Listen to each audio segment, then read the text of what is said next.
Hello, my name is Joshua Pardon, and for my state statute assignment, I chose both Arizona and North Carolina.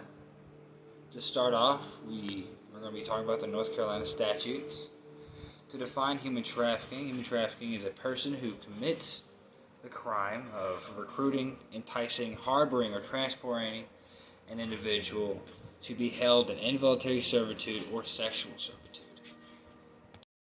I know that in North Carolina, involuntary servitude is a Class F felony unless the victim is a minor, in which case it is a Class C felony.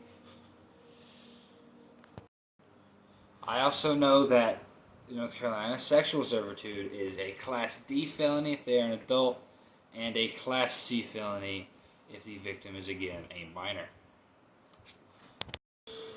Each violation of this crime is separate. It's a separate offense. The offenses will not be merged together. They will be charged separately.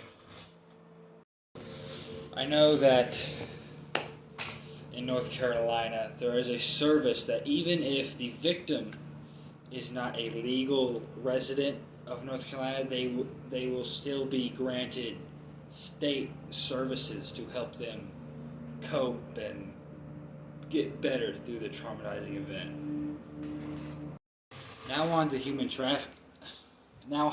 Arizona, my bad. We're going to jump into sex trafficking.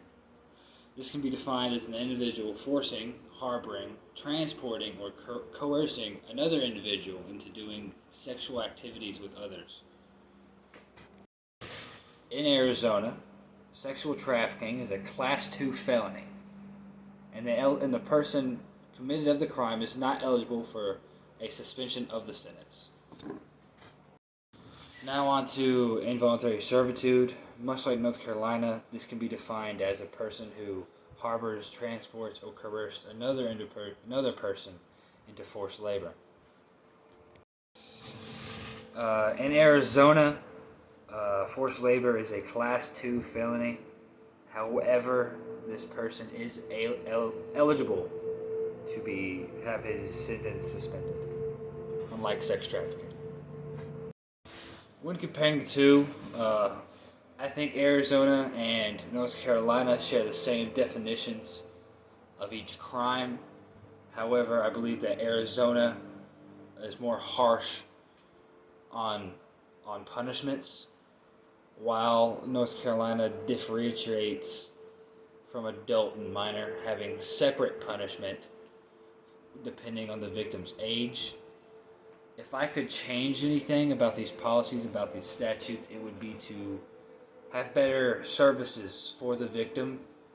I believe once a victim is placed out of human trafficking, rescued and placed in safety, they are then forgot about and are forced to help themselves rather than to receive help.